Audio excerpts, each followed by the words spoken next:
Alhamdulillahilladzi arsala rasulahu bil huda wa dinil haq liyudhhirahu 'ala dzini kullihi wa kafa billahi syahida.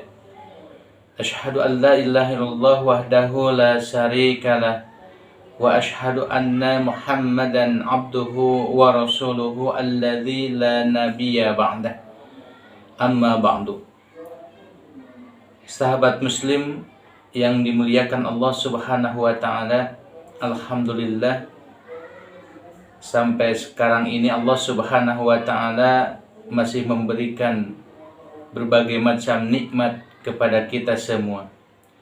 Nikmat iman, Islam, sehat, juga nikmat-nikmat yang lainnya.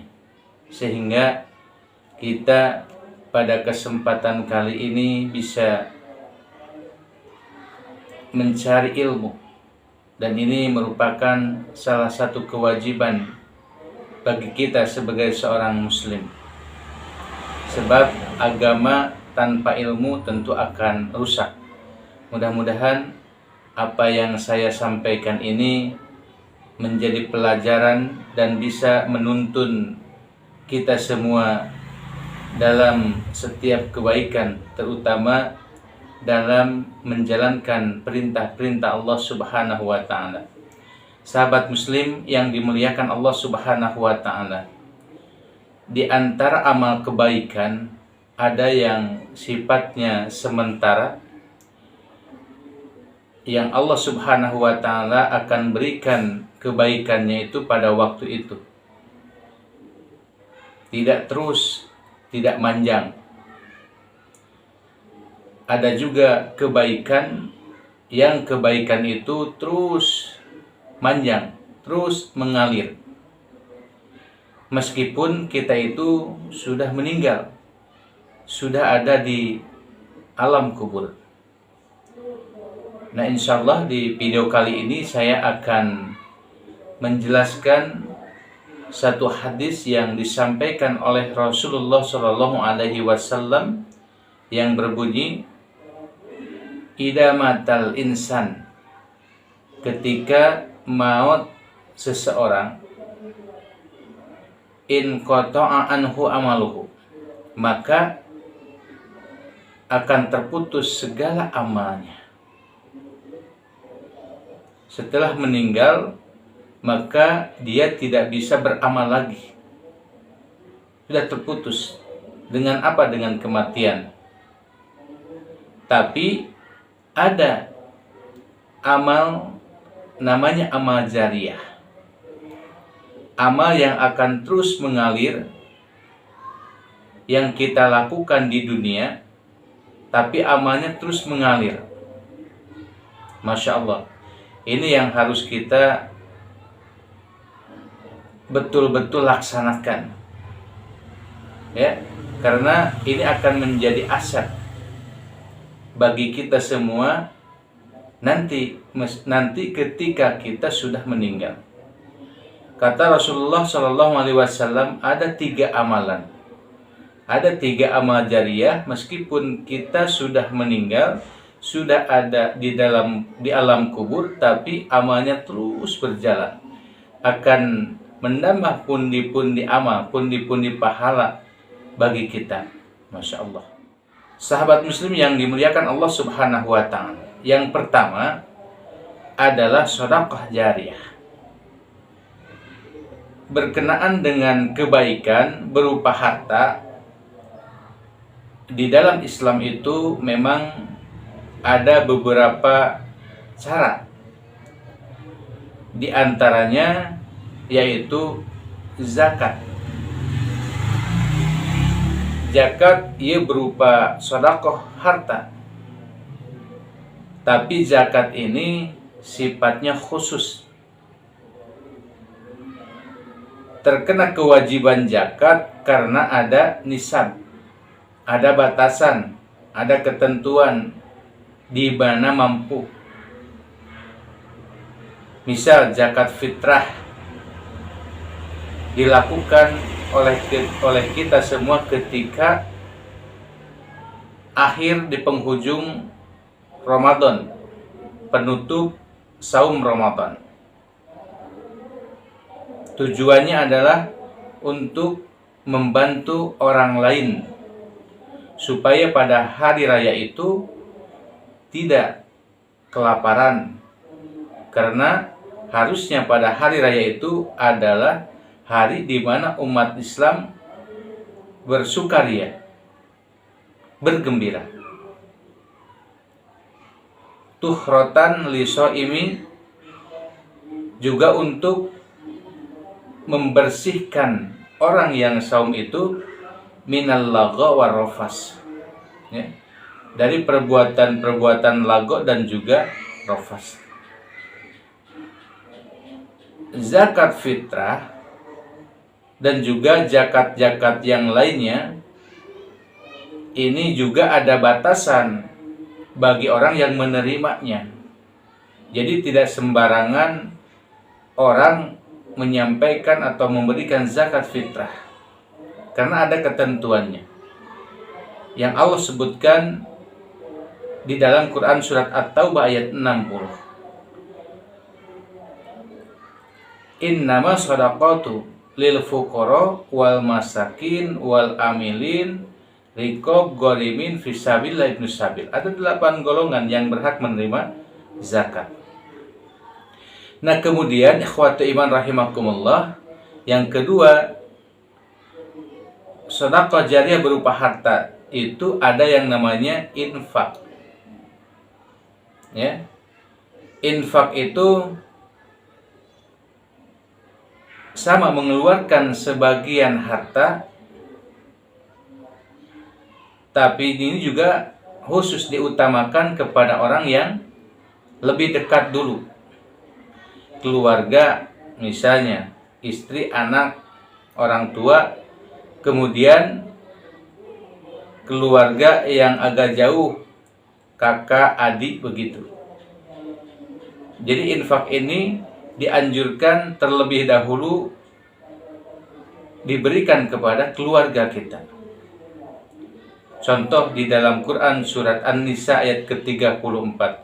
Ar-rijalu qawwamuna 'alan nisa bima fadallahu 'ala ba'din wa bima anfaqu min amwalihim. Suami mempunyai kewajiban untuk menginfakkan hartanya kepada siapa? Kepada keluarganya, kepada istri dan anaknya. Setelah itu, kalau misalnya keluarga sudah terpenuhi, maka orang tua pun wajib menerima infak dari kita. Saudara kita yang perlu bantuan, ini pun jadi kewajiban kita. Jadi sebelum kepada orang lain, halayak ramai, maka infak itu dianjurkan kepada keluarga dulu. Nah, kemudian bentuk amal jariyah berupa harta ini yang ketiga adalah sedekah. Sedekah ini lebih luas lagi, ya, bukan sebatas harta saja sebetulnya. Setiap kebaikan itu namanya sedekah. Rasulullah mengatakan, kullu ma'rufin sedekah. Setiap kebaikan itu adalah sedekah. Zakat, infak, kemudian apalagi sholat, saum, dan kebaikan-kebaikannya itu namanya sedekah. Nah, hadirin waktu iman yang dimuliakan Allah Subhanahu wa taala. Di dalam hadis ini Rasulullah menyampaikan bahwa amal jariyah, amal yang akan terus mengalir adalah sedekah yang diberikan kepada orang lain, ya. Nah, tentu dalam hal ini tidak semudah hanya menyampaikan saja ataupun hanya memberikan saja dengan harta itu, tapi ada syarat-syaratnya, ada ketentuan-ketentuannya, ya.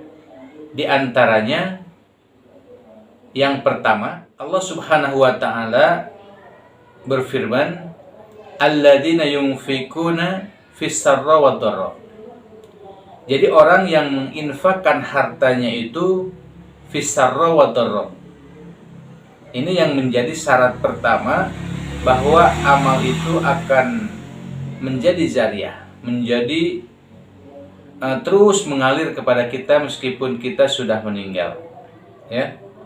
Alladzina yunfikuna fis sarra wad dharra. Dia menginfakkan hartanya itu dalam keadaan lapang dan juga sempit.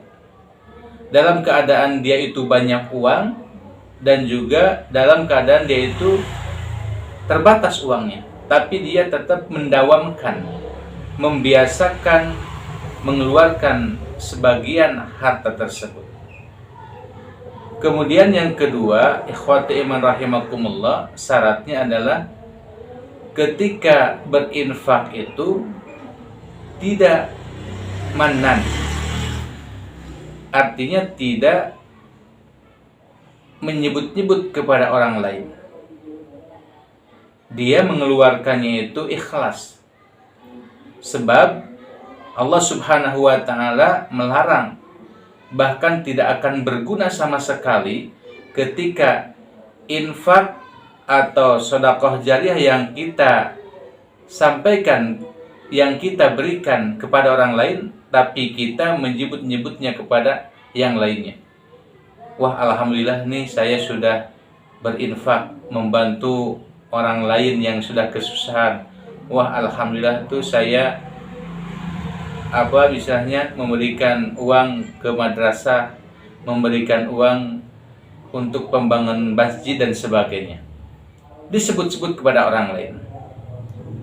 Di dalam Al-Quran, Allah Subhanahu wa ta'ala melarang orang yang berinfak kemudian menyebut-nyebutkannya.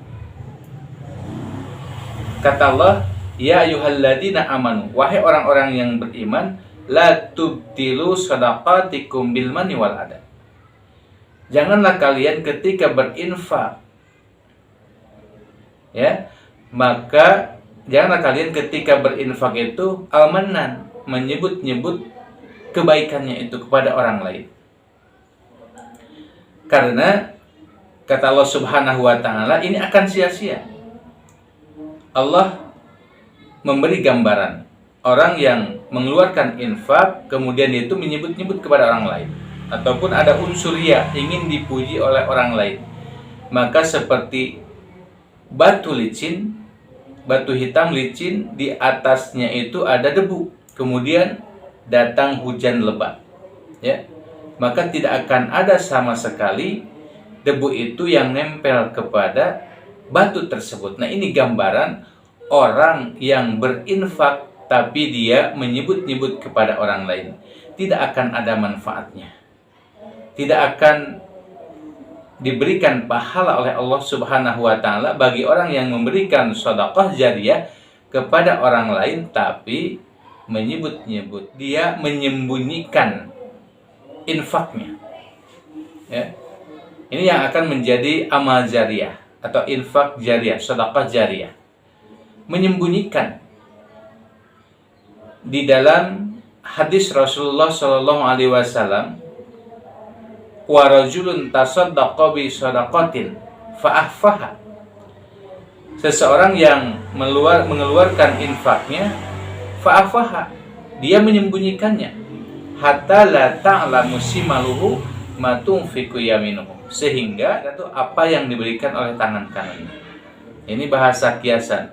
Jadi orang yang paling dekat itu tidak mengetahui apa yang kita berikan, apa yang kita keluarkan berupa sedekah itu. Seperti hanya mungkin istri kita, ataupun anak kita, ibu kita, atau saudara yang lainnya.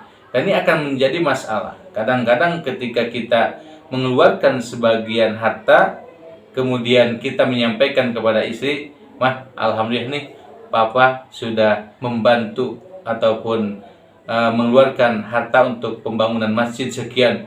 Wah, Pak, kok banyak sekali? Bisa seperti itu. Akhirnya bisa jadi tidak ikhlas, ataupun bisa jadi hal-hal yang akan menggugurkan sedekah kita itu, ya ini bisa terjadi. Ini yang harus kita hindari. Hadirin ikhwati iman yang dimuliakan Allah Subhanahu wa ta'ala, itu syaratnya. Jadi ketika kita mengeluarkan harta, maka yang pertama kita itu mendawamkan, membiasakan mengeluarkan harta itu meskipun dalam keadaan lapang dan juga sempit. Yang kedua, ketika kita mengeluarkan sedekah, maka kita tidak menyebut-nyebutnya kepada orang lain. Kemudian juga riya dan sebagainya. Dan yang ketiga, ketika kita mengeluarkan sedekah tersebut, kita menyembunyikannya. Kita tidak menyampaikan kepada orang lain.